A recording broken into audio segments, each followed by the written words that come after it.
اس وقت کا خلیفہ مامون رشید تھا، اس کا یہ نظریہ تھا کہ یہ قرآن مخلوق ہے۔ سن 218 ہجری میں امام مالک امام احمد بن حنبل رحمہ اللہ علیہ کو اس کے پاداش میں جیل میں ڈال دیا جاتا ہے، جیل میں ڈال دیا جاتا ہے۔ اوپر سے ایسے کوڑے برسائے جاتے ہیں، مورخین نے لکھا کہ اگر یہ کوڑے کسی بھاری بھرکم ہاتھی پر پڑ جاتے، برسائے جاتے، تو وہ ہاتھی بھی برداشت نہ کر پاتا اور چنگھاڑ مار کے بھاگ جاتا۔ اور مان جائیے ایسے ائمہ پر کیا وہ اپنی بات منوانے کی بات کریں گے؟ اپنی بات منوائیں گے؟ کاش کہ ہم اپنی ائمہ کی باتوں کو سمجھتے، مانتے، حقیقی معنوں میں اسے سمجھنے کی کوشش کرتے، یہ معاملات آتے ہی نہیں۔ چوتھا تقاضا 2 منٹ لوں گا معذرت کے ساتھ، ہمیں اللہ کے رسول صلی اللہ علیہ وسلم کی اتباع کرنی ہے، اپنے آپ کو بدعت سے بچانا۔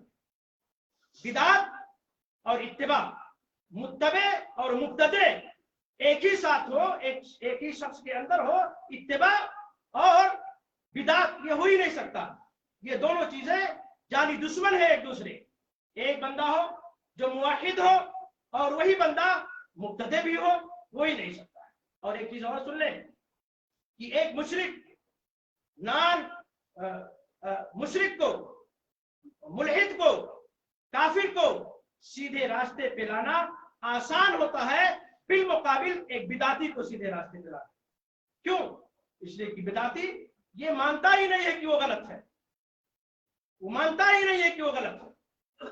اسی لیے دوستو دیکھیے، بدعت، ایک بدعتی شخص کا نظریہ کیا ہوتا ہے کہ ابھی یہ بھی باقی ہے، وہ بھی باقی ہے، سندر بھی نکالنا ہے، جلوس بھی نکالنا ہے، براوی بھی آ رہا ہے، 15ویں بھی آ رہا ہے، چہلم بھی آ رہا ہے، یہ بھی آ رہا ہے، گویا کہ وہ دین کے تمام اجزاء ہیں۔ تبھی تو کر رہا ہے، تبھی تو کر رہا ہے دوستو۔ ایک چیز اور کہ بدعتی شخص اپنے زبان سے کہے یا نہ کہے، لیکن اس کے عمل سے 2-3 چیزیں بہت ہی گمراہ کن ثابت ہوتی ہیں دوستو۔ نمبر 1، نعوذ باللہ من ذالک، یا تو نعوذ باللہ ثم نعوذ باللہ، اللہ رب العالمین یا تو اپنے کلام میں جھوٹا ہے، نعوذ باللہ۔ کیوں؟ اس لیے کہ سورہ مائدہ کی آیت نمبر 3 جو اللہ کے رسول صلی اللہ علیہ وسلم پر حج کے وقت میدان عرفات میں نازل ہوئی تھی، الیوم اکملت لکم دینکم واتممت علیکم نعمتی ورضیت لکم الاسلام دینا۔ اللہ کہہ رہا ہے کہ دین مکمل ہو گیا، میں اس سے راضی ہو گیا، اپنے تمام انعامات کو مکمل کر دیا۔ ایک بدعتی شخص کا نظریہ کیا بن رہا ہے دوستو؟ کہ ابھی دین مکمل نہیں ہوا، یہ بھی باقی ہے۔ گویا کہ نعوذ باللہ اللہ رب العالمین اپنے کلام میں، اپنے گفتار میں صحیح نہیں ہوا، تبھی تو بدعتی ہے اور وہ کر رہا ہے۔ اسی حج کے موقع پر اللہ کے رسول صلی اللہ علیہ وسلم میدان مینا میں تھے، صحابہ کرام سامنے موجود تھے، صحابہ کرام کو مخاطب کر کے آپ نے کہا الا هل بلغت، ساتھیوں ذرا بتلاؤ کہ جس طریقے سے اللہ رب العالمین کو مطلوب تھا بعینی، اسی طریقے سے میں نے تم تک شریعت اسلامیہ کو پہنچا دیا یا نہیں؟ صحابہ کرام بیک وقت ہو کر کے، ایک زبان ہو کر کے کہا تھا بلا یا رسول اللہ، بلا شک آپ نے دین کو ہم تک پہنچا دیا۔ آپ نے شہادت کی انگلی کو آسمان کی جانب اٹھائی تھی اور کہا تھا اللہم اشہد، اللہم اشہد، اللہم اشہد، اللہ تو ہمارے صحابہ کرام کی ان گواہیوں کا گواہ بن جا۔ گویا کہ ایک بدعتی شخص کا نظریہ کیا بن رہا ہے کہ اللہ کے رسول صلی اللہ علیہ وسلم ہم تک نعوذ باللہ من ذالک دین کو صحیح معنوں میں نہیں پہنچایا ہے، یا کچھ چیزوں کو چھپا لیا ہے جو رافضیوں اور شیعوں کا نظریہ ہے۔ یہ ہے بدعت دوستو۔ ہمیں اللہ کے رسول صلی اللہ علیہ وسلم کی اتباع کرنی ہے دوستو۔ اللہ کے رسول صلی اللہ علیہ وسلم کی شان میں اپنے آپ کو غلو سے بچاتے ہیں۔ اللہ کے رسول صلی اللہ علیہ وسلم کو وہی درجہ دینا ہے، وہی مقام دینا ہے جو ان کے لائق ہے۔ انسان تھے، انسان کی طرح آئے، انسانوں کی طرح چلے گئے، ان میں ناری اور نوری کا کوئی معاملہ نہیں تھا۔ قل انما انا بشر مثلکم یوحی الی انما الہکم الہ واحد، سورہ کہف آیت نمبر 110۔ انسان تھے، ہم اور آپ جیسے تھے، فرق یہ تھا کہ ان پر وحی کی جاتی تھی۔ آپ پوری کائنات کے لیے کیا بن کے آئے تھے؟ رہبر بن کے آئے تھے، رحمت للعالمین بن کے آئے تھے، نبی اور رسول بن کے آئے تھے۔ یہ فرق تھا۔ باقی تمام چیزیں جو ہماری خصوصیت ہیں، ہمارے خصائص میں سے ہیں، ہمارے میزاب میں سے وہ تمام میزاب، وہ تمام صفات، وہ تمام خصائص اللہ کے رسول صلی اللہ علیہ وسلم کے تھے۔ نہ تو علم غیب کے مالک تھے، نہ تو کسی کے تکلیف کو ہٹانے کے مالک تھے، تمام چیزیں نہیں تھی، یہ تمام کی تمام چیزیں اللہ رب العالمین کے لیے خاص ہیں۔ غلو کی حد کر دیا لوگوں نے۔ آئے گا 12 ربیع الاول، سڑکیں جام کی جائیں گی، آپ اور ہم سنتے ہیں نعوذ باللہ کبھی کبھار وہ مستوی عرش تھا، خدا ہو کر اتر پڑا ہے مدینے میں مصطفیٰ، نعوذ باللہ من ذلک۔ یہ غلو کی حد ہے، غلو کی حد کر دیا لوگوں نے، اپنی تاریخ بھی بھول گئے لوگ۔ اللہ کے رسول صلی اللہ علیہ وسلم کی پیدائش کہاں ہوئی دوستو؟ مکہ میں، ان بدعتیوں کے نزدیک، ان غلوکاروں کے نزدیک گویا کی اللہ کے رسول صلی اللہ علیہ وسلم کی پیدائش مکہ میں ہو رہی، نعوذ باللہ من ذلک۔ اور وہ صفت جو اللہ رب العالمین کے لیے خاص تھی، مستوی عرش تھا، اللہ رب العالمین ہے اور رہے گا، وہ خاص کر رہے جس کے لیے؟ اللہ کے رسول صلی اللہ علیہ وسلم کے لیے۔ اگر نصارہ کہیں مریم کو، عیسیٰ کو، ثالث و ثلاثہ کو گمراہ، یہود حضرت عزیر کو اللہ کا بیٹا کہے گمراہ، اور ہم میں سے کچھ لوگ تمام کا تمام سونپ دے نعوذ باللہ من ذلک اللہ رب العالمین کے لیے کہ وہ اللہ جیسا ہے، وہ پکے سچے مومن، یہ کیسا ہو سکتا ہے دوست؟ بہرحال ٹائم ہم نے زیادہ لے لیا، 4-6 منٹ، معذرت کے ساتھ اللہ رب العالمین سے دعا ہے کہ اے بار الہ ہم تمام لوگوں کو صحیح معنوں میں متبع رسول بنا دے، بدعات، خرافات اور تمام چیزوں سے ہمیشہ ہمیں اس کے لیے محفوظ ہے۔ وآخر دعوانا الحمدللہ رب العالمین، والسلام علیکم ورحمۃ اللہ وبرکاتہ۔ الحمد للہ نحمده ونستعینه ونستغفره، اشهد ان لا اله الا الله واشهد ان محمدا عبده ورسوله، اما بعد فان خير الحديث كتاب الله وخير الهدي هدي محمد صلى الله عليه وسلم وشر الامور محدثاتها وكل محدثة بدعة وكل بدعة ضلالة وكل ضلالة في النار۔ ان الله يأمر بالعدل والإحسان وإيتاء ذي القربى وينهى عن الفحشاء والمنكر ولذكر الله أكبر والله يعلم ما تصنعون۔